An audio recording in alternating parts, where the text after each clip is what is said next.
ગીતામાં ભગવાન કહે છે, તદ્વિદ્વિ પ્રણિપાતેન પરિપ્રશ્નેન સેવયા ઉપદેક્ષંતિ તે જ્ઞાનમ જ્ઞાનીનસ તત્વદર્શિન. એટલે એ વેદ નિર્દેશ કરે છે કે એવા મહાપુરુષોની નિકટ રહેવું, એવા મહાપુરુષોની સંગતિમાં રહેવું કે જે લોકો ભગવાનને જાણે છે, જે ભગવાનને સમજે છે, જેને ભગવાનની અનુભૂતિ કરી છે. એવા મહાભાગવત કે મહાપુરુષોની સંગતિમાં યદિ કોઈ વ્યક્તિ જાય તો એને ભગવાનની સમજ પ્રાપ્ત થાય. એવા મહાપુરુષોની જે સંગતિ છે ને, એને દુનિયામાં કોઈને મહાપુરુષ કોઈ લાગતું જ નથી. કેમ? કારણ કે જ્યાં પોતાની બુદ્ધિ પહોંચી છે ને, એ એટલી રેન્જમાં જ જોશે, બધા આપણી જેવો જ છે, ત્યાંથી પછી પાછો યુટર્ન રિટર્ન. એવું થાય કે નહીં? જેટલાની દ્રષ્ટિ જ્યાં છે, જેટલા સમજ એની અંદર ડેવલપ થઈ ચૂકી છે, એટલા સુધી વ્યક્તિ વિચાર કરશે કે ના, આ બરાબર છે, અને એ બુદ્ધિથી માપ કાઢશે પછી. એટલે આવા લોકો માટે જીવનમાં ક્યારેય સાધુ સંગ સંભવ નથી, અસંભવ છે. એટલે ગીતામાં ભગવાન સ્વયં કહે છે કે મને જાણવા માટે એવા મહાપુરુષોની નિકટ જાઓ જે મને જાણે છે. તો ત્યાં કરવું શું જોઈએ? તો કે છે પ્રણિપાતે. ને વિધિ શું છે એની? પ્રણિપાત. પ્રણિપાતનો અર્થ શું છે? એક છે પાત. પાતનો અર્થ છે જઈને ચરણમાં મસ્તક ઝુકાવી દેવું, એને કહેવાય પાત. એક છે નિપાત. ચરણમાં મસ્તક ઝુકાવ્યું તો ઝુકાવ્યું, પછી ઊંચું નહીં કરે, પાછું રિવર્સ નહીં લે, એ છે નિપાત. અને અહીંયા ભગવાન શું કહે છે? પ્રણિપાત. પ્રણિપાતનો અર્થ છે પોતાના મન સહિત એ મહાપુરુષોના ચરણોમાં ઝૂકી જવું, એને સરેન્ડર થઈ જવું, એ છે પ્રણિપાત. તો કે છે તદ્વિદ્વિ પ્રણિપાતેન. એમાં મન પણ હોવું જરૂરી છે. આજકાલ સંસારમાં લોકોને દીક્ષા થઈ ગઈ છે, એ તો કેવલ બાહ્ય સ્વરૂપથી ને. વાસ્તવમાં દીક્ષાની વ્યાખ્યાયિત કવિરાજ મહાનુભાવ શું કહે છે? દીક્ષા કાલે શિષ્ય કરે આત્મસમર્પણ. થયું છે. તો જો એક એક શબ્દમાં જે તત્વ છે, તો એ કીધું પ્રણિપાત, મન સહિત ગુરુને શરણાગત થઈ જવું જોઈએ એ વ્યક્તિને. તો પ્રણિપાત નો અર્થ છે શરણાગતિ. કેવી હોય છે શરણાગતિ? તો જો એક બહુ સુંદર પ્રસંગ છે. એકવાર નારદ મુનિ જઈ રહ્યા હતા, તો એણે રસ્તામાં જોયું કે એક શિકારી પશુઓને મારતો હતો. હે ને, આમ અડધા મારે, અધમુવા કરી નાખે છે કે આપણી ભાષામાં. અને અડધા મારે અને એ આમ તડપતા હોય, તરફડતા હોય, તો એમાં એને બહુ મજા આવતી એકદમ. નારદજીએ જોયું આ વિચિત્ર માણસ છે, કદાચ મારવા હોય તો ફૂલ મારી નાખવા જોઈએ પૂરેપૂરા, આવા અધવચ્ચે શું કામ? એટલે સાધુ સ્વભાવ, દયાળુ નારદજી એને જઈને કીધું, ભાઈ આ શું કરે? કે બાપ દાદાનો ધંધો છે. એ ક્યાં એમ તો કે આમ જ કરો? તો કે ના, ઈવડાઈ જ મારી નાખતા, પણ મને આમાં મજા આવે છે. કે અડધા જીવે ને અડધા મરે, તરફડે ને આમાં આનંદ આવે છે મને. નારદજી કે આનંદ જોઈ છે તારે? આમાં આનંદ છે? તને ખબર છે આને પાપ કહે છે શાસ્ત્ર? ઓલો બિચારો કોઈ દી ભણ્યો નથી, આને હું ખબર હોય પાપ શું છે, પુણ્ય? તો એ કે મહારાજ પાપ એટલે શું? બોલે આને દંડ ભોગવવો પડશે તારે. તો એ કે હું શા માટે દંડ ભોગવું ભાઈ? કેમ? તો કે ફેમિલી આખું લાગ્યું છે ને આમાં. આવી કે આંકવાની હાટું કરું છું પરિવાર માટે. તો કે બધા આમાં ઇન્વોલ્વ છે, આમાં ભાગીદારી તો આપશે ને બધાય. નારજી એકવાર પૂછતો આવ્યું ઘરે જઈને.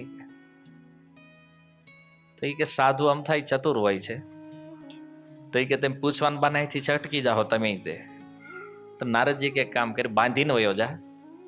જંગલમાંથી વેલા લાવીને બાંધી દીધા નારદજીને. હકીકત તો નારદજી તો એનું કલ્યાણ કરવા જ આવ્યા છે. એને કોઈ સાધુ અનાયાસ કોઈ વ્યક્તિને મળે તો એમાં નિશ્ચિત છે કે એનું કલ્યાણ જ છે, પણ એ સામેવાળાને સમજતા બહુ ટાઈમ લાગી જાય છે. એને ખબર નથી નારદજી કોણ છે.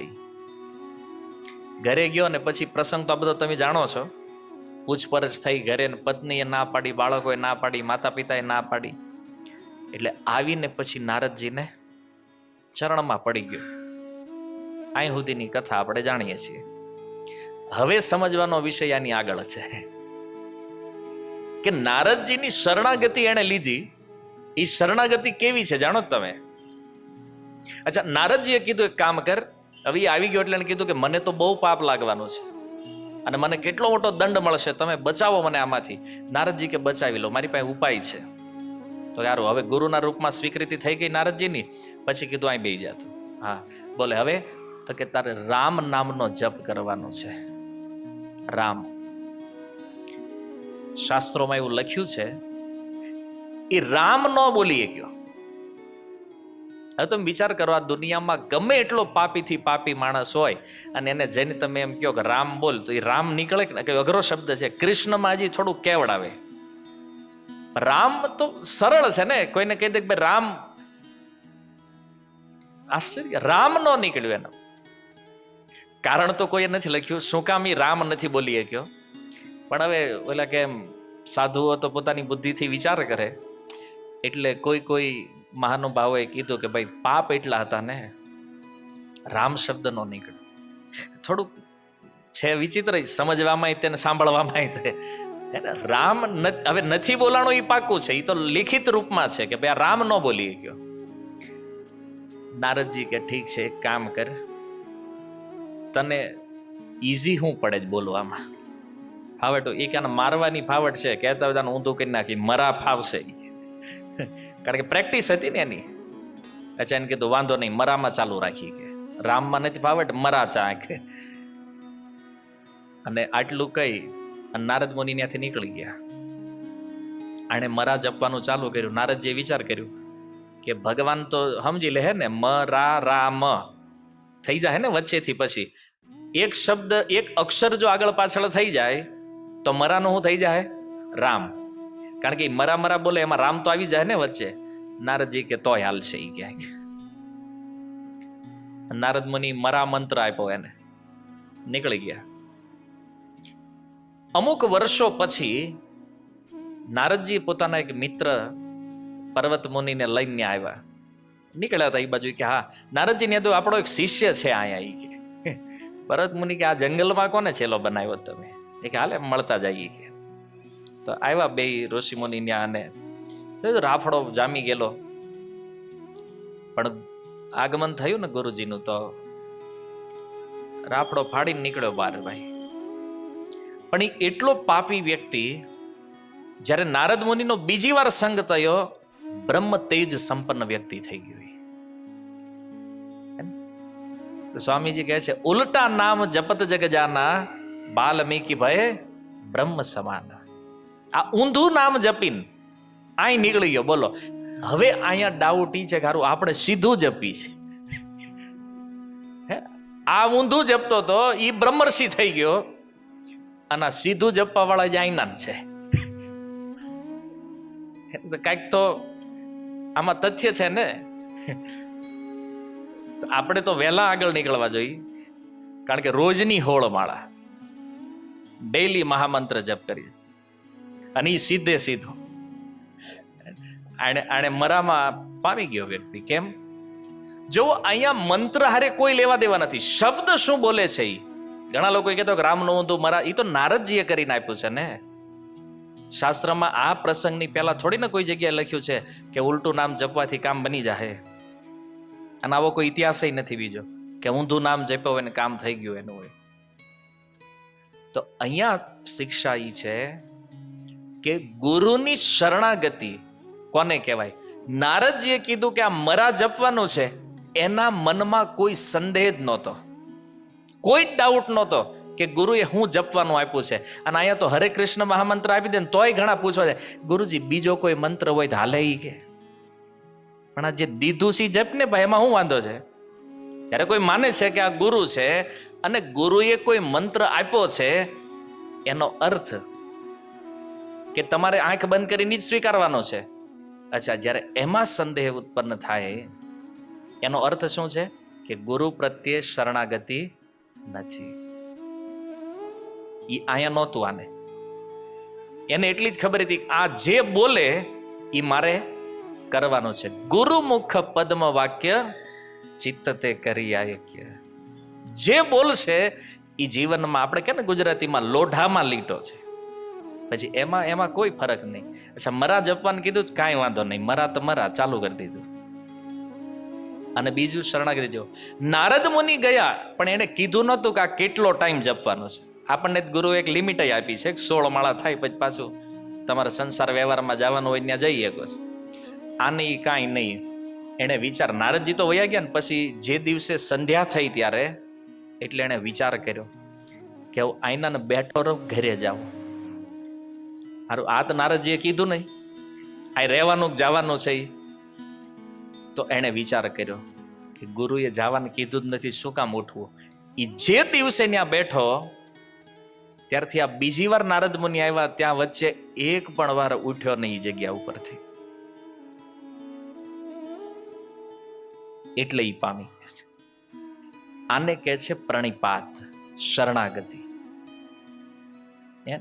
અને આપણને તો હો વાર ગુરુ એકની એક વાત કે તોય પાછા પૂછવા જાય, ગુરુજી આજ કીધું તું તમે કરવાનું, કે આમાં કઈ બીજું હોય ઓપ્શન. આ તો હું કહું કળિયુગમાં ગુરુ હોય દયાળુ છે કે આપણી જેવાને હાજવે છે. નહીં તો રિયાલિટી જો સિદ્ધાંત પ્રમાણે યદી જોવામાં આવે, એક પ્રસંગ, પ્રભુપાદજીના એક શિષ્ય હતા પરમ પૂજ્ય ગૌર ગોવિંદ મહારાજ. એના જીવનમાં બનેલી એક સત્ય ઘટના છે.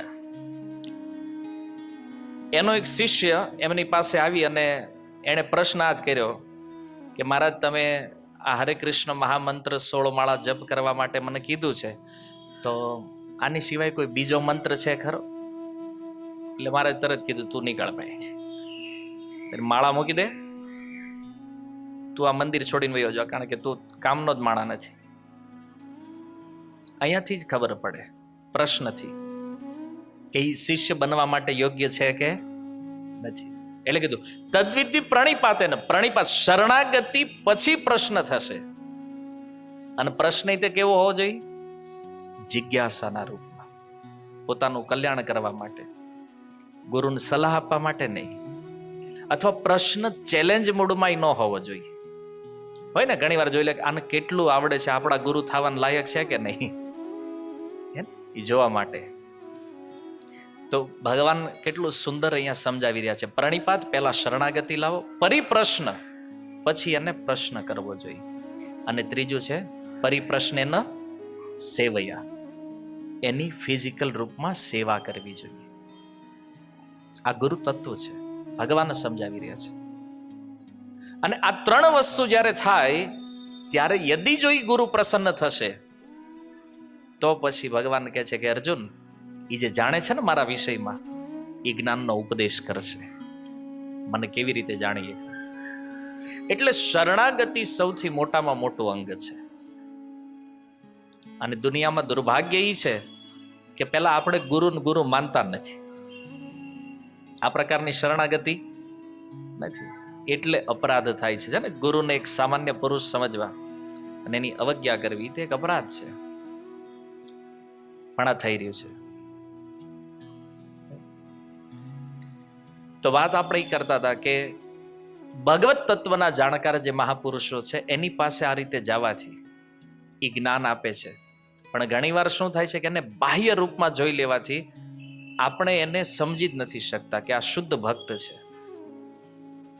આમ લાગે ને બહારથી કે ના, આ તો આપણી જેવા જ છે, આપણી જેવા જ કપડાં પહેરે છે, આપણી જેવું જ ખાય છે, આપણી જેવી જ જીવન શૈલી છે. એ બહારથી ભલે સામાન્ય દેખાય પણ એ અંદરથી એક એક્સ્ટ્રા ઓર્ડિનરી પર્સન છે. એને અંદરથી જોવા પડશે એ વ્યક્તિને. બાહ્ય રૂપથી તો શું દર્શન થશે? કોઈ ભક્તનું સમજી શકાય છે બહારથી? કોઈ સારામાં સારા સ્તરના સાધુ તે આપણી સાથે હોય તો સમજશું કેવી રીતે એને? તો આ 3 લક્ષણો છે: પ્રણિપાત, પરિપ્રશ્ન અને સેવયા. નહીતર કેવલ બાહ્ય સ્વરૂપમાં આખા જીવનમાં સંશોધન કરતા રહેશું હરેક વ્યક્તિઓમાં, જીવનનો અંત આવી જશે, ક્યાંય સ્થિર નહીં થઈ. ફરતા જ રહેશું. આ સાધુ છે, આ સાધુ છે, આ સાધુ છે, આ સાધુ. હંમેશા શ્રદ્ધા. કેમ? કારણ કે સિદ્ધાંત ખબર નથી એટલે શ્રદ્ધા બદલાતી રહે છે.